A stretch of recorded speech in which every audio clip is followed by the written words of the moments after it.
Yeah, I think we all saw that coming.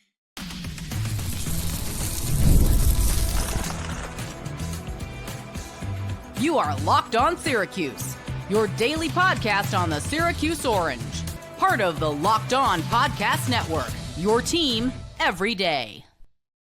February 5th, 2025. The night that Duke was coming to the Dome to play Syracuse basketball. And for months, we kind of knew that Duke was going to be one of the premier teams in the country this season. Obviously, they were number 2 in the nation heading in, so that was correct. And we had a good idea based on how Syracuse's season has gone so far that Duke was probably going to embarrass Syracuse inside the Dome. And guess what? We saw it coming, and that is exactly what happened in this game. Syracuse loses to Duke 83-54 on their home floor. I'm Jackson Holzer. This is Locked On Syracuse, and thank you for making Locked On Syracuse your first listen of every single day here on the Locked On Podcast Network. It's your team every day, and we're free and available wherever you get your podcasts. This is a post-game reaction podcast from a Syracuse fan and a Syracuse alum, myself, after whatever we just witnessed. An NBA team versus a college team is honestly what we saw if you happen to tune in as a Syracuse fan. If you're a Duke fan that tuned in, you just got to watch another great performance from your outstanding team. This was an expected result. Syracuse got exposed. Am I going to give Syracuse a mulligan? Yes and no, and I will explain later on in the show. Now, before we get to everything, this episode is brought to you by Gametime. Download the Gametime app, create an account, use code LOCKEDONCollege for $20 off your first purchase. This game was predictably over by halftime. Fair to say that. I mean, I know Syracuse was down 14, which is not an insurmountable deficit, but to Duke, yeah, you're going to lose that most of the time, right? And I know that some of you all who have been following and listening to this podcast for a long time, and shout out to those who follow and listen for ever since the beginning of when I took over. We're coming up on a year since the first episode I ever did for you all. But you would probably expect that, oh boy, here comes Jackson Holzer. He's going to freak out. He's going to freak out. Syracuse got blown out. Here he comes. He's going to blow up. But I really can't. I can't really give you that reaction. I'm sorry if I can't give you that entertainment value where you watch me freak out about Syracuse basketball, because I think that just goes to show you how far the program has fallen, that we saw this coming for months in advance. Duke is the number 2 team in the country heading into your building. They came into this game 11-0 in ACC play. Now they're 12-0. And oh, by the way, 10 of their 12 conference wins have been by double digits. Even good conference teams against Duke get embarrassed. Even teams with good NIL budgets, even teams with a lot of talent, aka North Carolina, who can't seem to get their act together this season, even they just get completely annihilated by Duke. We just saw this coming. We saw this coming, and trust me, later on in the podcast, I will rip Syracuse as far as how far the program has fallen, because we saw it tonight. I mean, Duke has the number 1 overall pick, or at least the projected pick, in Cooper Flagg, who he was really good. I mean, but Duke just all around is really good. I thought everyone was good for Duke, and they have a ton of future NBA players, and they have an outstanding coach in Jon Scheyer. I mean, Duke is everything that you would want a basketball team to be at this point of the season, and Syracuse is the complete opposite. Duke has the coaching. Duke has the players. Duke has the chemistry. They work so well together, even though they're a roster that, yes, they get a lot of talent. They have to flip it year in and year out. Meanwhile, Syracuse, it still seems like they can't play together, and we're in early February now. But as far as this game itself, Duke was really methodical from start to finish, and there was no letdown from their Carolina win. I mean, this game for Duke, if you're a Duke fan that's watching or listening to this podcast, I'll tell you my perspective as a Syracuse fan heading in. I knew this was going to happen, but the only sliver of hope was that, hey, Duke is riding high. They just beat North Carolina, the biggest rival, and maybe, just maybe, they get trapped and Syracuse can kind of hang in there. And to an extent, they sort of did in the first half, but not really. Duke was, from start to finish, very consistent, very methodical. And by the way, I have the numbers to back up what I am saying because I track the score after every single TV timeout. You ready for this? All right, you're gonna have to pay attention. All right, you're gonna have to pay attention closely. We're gonna track the TV timeouts in this game. So first half, under 16, Syracuse was down 2. Under 12 timeouts, Syracuse was down 4. At the under 8 timeout, Syracuse was down 6. At the under 4 timeout, Syracuse was down 10. And at the half, Syracuse was down 14. Okay, so it's incremental that Duke would outplay Syracuse by 1 or 2 possessions, and that leads to a 14-point lead at the break. Then in the second half, at the under 16 mark, Syracuse down 18. Under 12, Syracuse down 21. Under 8, Syracuse down 24. Under 4, Syracuse down 31. And in the final 4 minutes, Syracuse ended up losing by 29. So I guess Syracuse won the final 4 minutes of this game. Hip, hip, hooray. So Duke, essentially in this game, they didn't go on that crazy 20-0 run that we've seen them go on this season. It's also happened to Syracuse when they've played some of these. I mean, when they played Louisville, they let up a massive run at the end of the first half. When they played Clemson, they let up a massive run in the first half. But against Duke, they didn't really bury Syracuse at any point in the game. It was just such an incremental climb of every 4 minutes, just a couple of possessions, and lo and behold, it compounds and it gets up to a 29-point margin of defeat for Syracuse. I'm not sitting here trying to say that Syracuse played well. I'm just pointing out that Duke was very consistent. There was no lull in their game. That's a credit to them. As far as some of the moments in this game that stuck out to me, I thought the biggest shot of the entire game was at the end of the first half. I mean, credit to Tyrese Proctor. Syracuse is down 11 points. It looks like, hey, 11 points at the end of the half is not terrible against this Duke team, number 2 in the country. But Tyrese Proctor hits a left wing 3 with 6 seconds left. It puts Duke up 14 points. It was just a killer 3. I tweeted it out at LO_Syracuse. That was a killer 3 by Tyrese Proctor. Maliq Brown, he also made his return, and he certainly had his moments in this one. Boy, does Syracuse miss Maliq Brown. My goodness. For those that don't know, Maliq Brown was a Syracuse commit in the class of 2022. He played 2 seasons at Syracuse last year. Especially, he was really, really good for the Orange, all-defensive player in the conference. But he transferred to Duke this offseason, and credit to him. He made his return. He had a thunderous dunk in the second half. It made it 48-29 Duke. That was a moment that stuck out to me. And he also made an incredible pass that put Duke up 19 in the second half as well. Cooper Flagg, he had his one big highlight in the second half of this game. I mean, somehow he got matched up with Naheem McLeod one-on-one. It went exactly how you would expect. Cooper Flagg, one-on-one, ISO against Naheem McLeod. I mean, come on.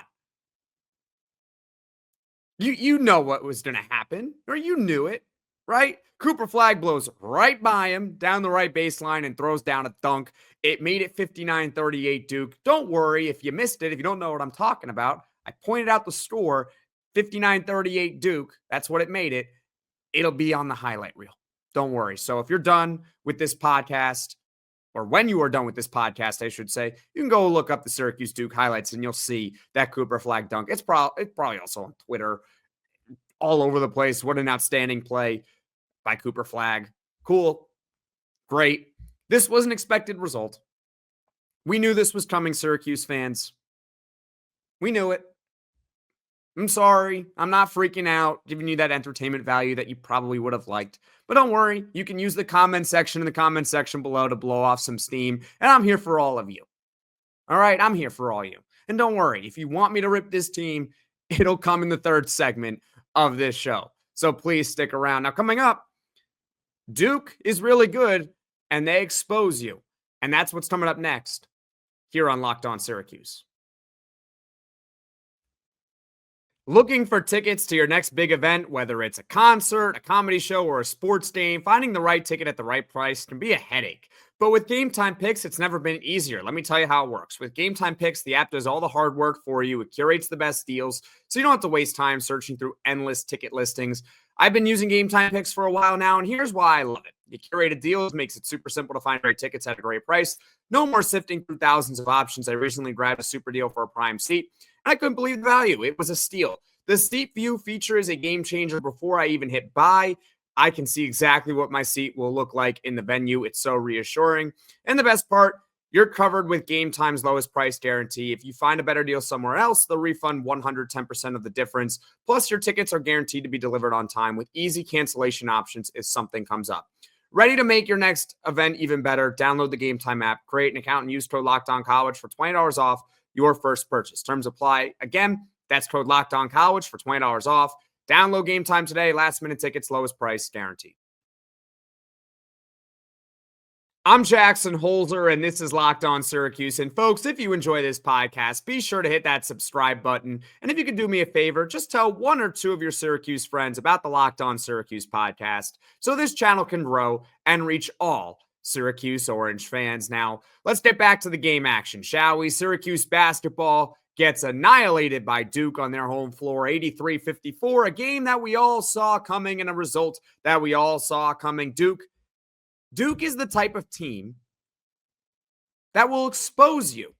If you have a weakness, guess what? Duke is going to take advantage of it. They are the number 2 team in the country, and it's not by accident. They pretty much do everything well. There really isn't a hole in their game. I mean, you go look top to bottom at their team rankings in any statistical category. There's no real glaring weakness to Duke, in my opinion. I mean, they're a team that they should be in the Final Four. I mean, yes, the NCAA tournament is a crapshoot at times. Not at times. It is a crapshoot, but Duke should be one of the last 4 teams standing. They very well might win the national championship. And so if you think about what Syracuse has struggled with this season, right? Like we can talk about some of their weaknesses. I mean, they have a ton, but we can go over some of them. I mean, let's talk about turnovers. Turnovers have been a huge problem for Syracuse basketball this season. They came into this game 3rd worst in the ACC in turnovers a game. No surprise, Duke is upper half in the ACC in turnovers forced per game. And overall, if you want to just talk defense in general, Duke's defense is top 5 in the country in points allowed per game. So if you're not a good offensive team, if you're a team that turns the ball over, Duke is going to definitely expose that. And we saw that tonight, unfortunately, for Syracuse. They had 14 turnovers, which is not good, and Duke scored 23 points off turnovers. And if you watched Syracuse in this game, how often did they really get an open shot? Like, how often did they really get an open shot, particularly early in the shot clock? I don't think they did. And even when they got an opportunity for an open shot, we saw in the first half off a great timeout play drawn up by Adrian Autry, Chris Bell has an open right wing 3 in the first half, and he misses it. It was the most open shot that anyone on Syracuse had the entire game. They didn't get a lot of open shots. That's Duke's defense for you. But also, Syracuse at times, aside from J.J. Starling, who else on the team can create their own shot? This team also struggles with turnovers. You go up against Duke, one of the elite defensive teams in the country. You're going up against your old teammate in Maliq Brown. What do you think is going to happen?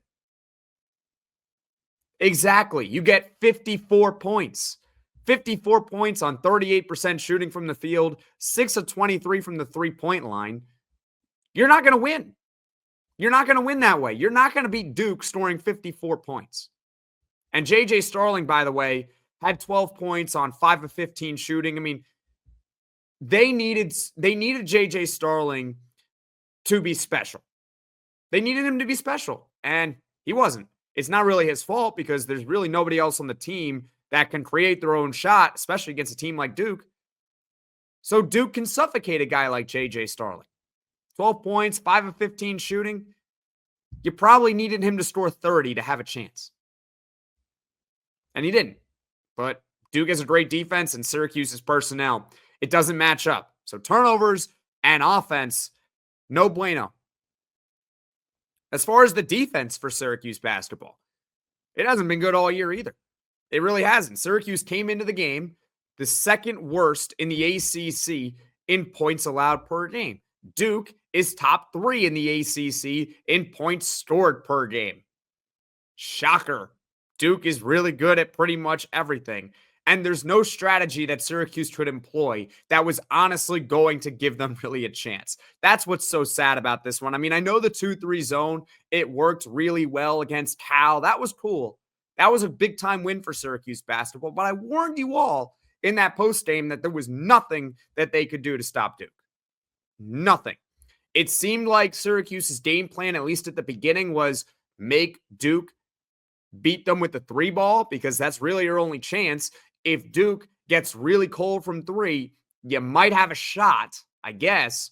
But in the first half, Duke goes 6 of 15 from the 3-point line. 6 of 15, you do quick math, that's 40%. That's a really high percentage. So they were making their 3-point shots. And for the game, Duke finished out 9 for 23. So that's 39%. So you can make Duke take a ton of threes. They were making them. Didn't really matter. It's sad. It's sad. It's sad, but that's the reality. I've repeated it so many times here. We knew this was going to happen. We did. And that's why I can't really be as mad as I want to be. But coming up, we'll talk about the game a little bit more and why I kind of give Syracuse a pass just for the game. But as far as the program itself, this needs to be a wake-up call for Syracuse basketball. So stick with me here on Locked On Syracuse. The big game is almost here, and there's no better way to make it even more exciting than with PrizePicks, the best place for daily fantasy sports. With over 10 million members and billions in winnings awarded, PrizePicks makes it fun and simple to get in on the action. Here's how it works. You pick more or less on at least 2 player projections, and if you're right, you can win up to 1,000 times your cash. PrizePicks even has a free pick for the big game where Patrick Mahomes only needs to throw 1 yard to win. That's right, just 1 yard for Patrick Mahomes. You pair that with 1 more correct pick, and you're cashing out. Example this week, I'm looking at the board and selecting more for Travis Kelce on receiving yards and more for Patrick Mahomes' passing yardage, especially that 1 yard to win. What I love most, fast, safe withdrawals. When I win, my cash is in my account in as little as 15 minutes. Check out the promos tab to tail any of the super sweet Millie winners big game lineups. If you tail a lineup that goes 3 for 3, you can win a split of $1 million in promo funds. Download the app today and use code LOCKEDONCollege to get $50 instantly after you play your first $5 lineup. That's code LOCKEDONCollege for $50 instantly after you play your first $5 lineup. PrizePicks, run your game. I am willing to give Syracuse basketball a mulligan for this performance. Not as a program. Don't worry. I'm going to rip the program in just a moment. But as far as this performance against Duke, the reason why I'm willing to give them a quote-unquote pass, a quote-unquote mulligan, is because it was expected. Like I have told you all, we saw this coming for months. Syracuse basketball had absolutely no chance to win this game unless Duke forgot where the JMA Wireless Dome was and never showed up to the arena. That was the only chance that Syracuse basketball had. Duke is the number 2 team in the country. Syracuse is having its worst season in well over 4 decades. If you don't believe me, go look up the wins and losses of Syracuse basketball lifetime. I'm telling you, it's really, really bad. Duke has won 10 straight now against Syracuse, and 8 of them have come in double figures. Oh, by the way, most ACC teams don't hang well with Duke. Most of them don't. So as far as the performance itself, okay, fine. Okay, fine. You don't have the talent, you don't have the coaching, you don't have the cohesion. You can't beat Duke. Fine. But here is where I now rip Syracuse basketball. I'm not giving them a mulligan for the program itself. This is sad. It's so sad because, when Syracuse joined the ACC for 2013-2014, remember that time where Coach K and the Duke Blue Devils came to Syracuse and played Jim Boeheim and the Orange, two of the premier programs in the country? This was going to be a rivalry for the next 30 years. Two of the premier programs in college basketball are now in the same conference. Two legendary coaches, and I get it, they were both still getting up there in age, but hey, it's Syracuse, it's Duke. They're still going to be neck and neck year in and year out. There was a world where that existed. And even when Syracuse was somewhat on the decline, they would still occasionally beat Duke. They would still occasionally beat them, or at least keep it more competitive. Up until recently, though, that has not been the case. They are basically never competitive against Duke. Never. And it just goes to show you how far this program has fallen. It has fallen so much. There was a time where Syracuse was on a similar level to Duke. There really was. I know if you are a younger fan, it's probably hard to believe. I myself am a younger fan of Syracuse. I really don't remember when Syracuse and Duke were on the same level. I was pretty young. But even if you're in your 30s or your 40s watching or listening to this podcast, you remember. These two programs were neck and neck. Maybe Duke had a slight edge because they got more national championships. They were generally better in the regular season than Syracuse. I understand.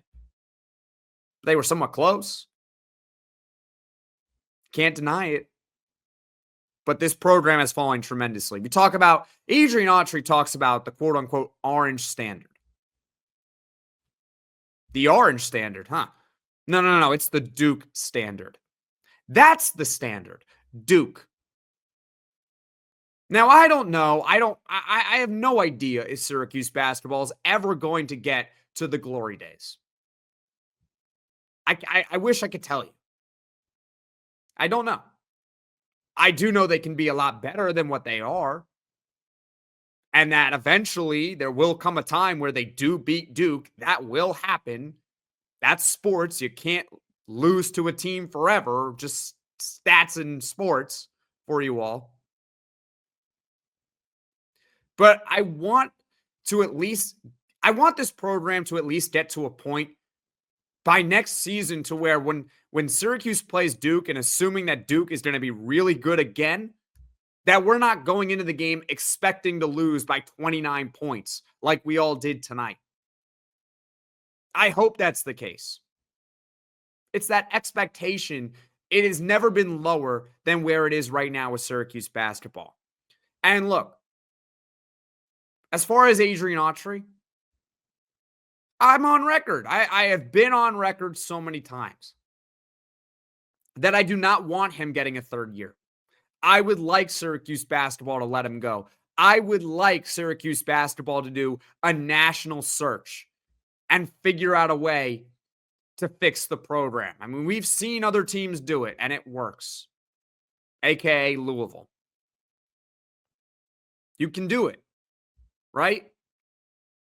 But I can't really waste my breath on it because I sincerely doubt the program is going to do it. I really don't think they're going to let him go after year two, especially with the fact that Sadiq White and Kai and Anthony are coming in. In all likelihood, they're going to give him year three. So we just got to hope that he rights the ship next season. We got to hope that he rights the ship because I don't think they're letting him go. I hope that this is a wake-up call, that this game opens the eyes of everyone within the Syracuse program. It's not the orange standard. It's the Duke standard. That's where you need to eventually get to. It's a steep hill. I understand. You're climbing Mount Everest here. but you can get there one day. Maybe. Hopefully. Is Adrian Autry the guy? I don't think he is, but if they're going to give him a third year, he better have this team in a much, much better shape next season. He better. Syracuse basketball loses to Duke, as we all thought. 83-54 inside the Dome. I think that just about does it for all my comments on this game. So let's talk about what's coming up next on Locked On Syracuse. All right, tomorrow we got one more thing, mini podcast related to this game, but really what I plan on talking about in that mini podcast is the upcoming stretch for Syracuse basketball. They got to sweep this game under the rug, pretend it didn't happen as far as the players themselves, and focus on beating the bad teams so at least the Orange can get into the ACC tournament. As far as the program, they need to wake up and realize that things are not okay with Syracuse basketball. Also tomorrow, we got ACC squad talking all about basketball on the show. It'll be up tomorrow evening. When I have the time, I will let you all know on Twitter at @LO_Syracuse and on YouTube, Locked On Syracuse. On Friday, we got Poll Friday. Will Syracuse basketball make the ACC tournament? I'll answer that for you on Friday. And on Saturday, Syracuse basketball hosts Boston College at 3:15 p.m. Eastern. There will be a full post-game reaction podcast. Thank you for making Locked On Syracuse your first listen today. And for your second listen, you can check out the Locked On ACC podcast. Alex Dono and Kenton Gibbs, they keep it real and bring you the truth about where your favorite ACC team stands within the conference. Find Locked On ACC on YouTube or wherever you get your podcasts. Folks, thank you all so much for watching. Thank you all so much for listening. If you like this podcast, be sure to hit that like button. If you really enjoy this podcast, be sure to hit subscribe. Tell all your friends about Locked On Syracuse so this channel can grow and reach all Syracuse Orange fans. And I will be back tomorrow to talk about the upcoming stretch for Syracuse basketball. This game, it went just as we all thought.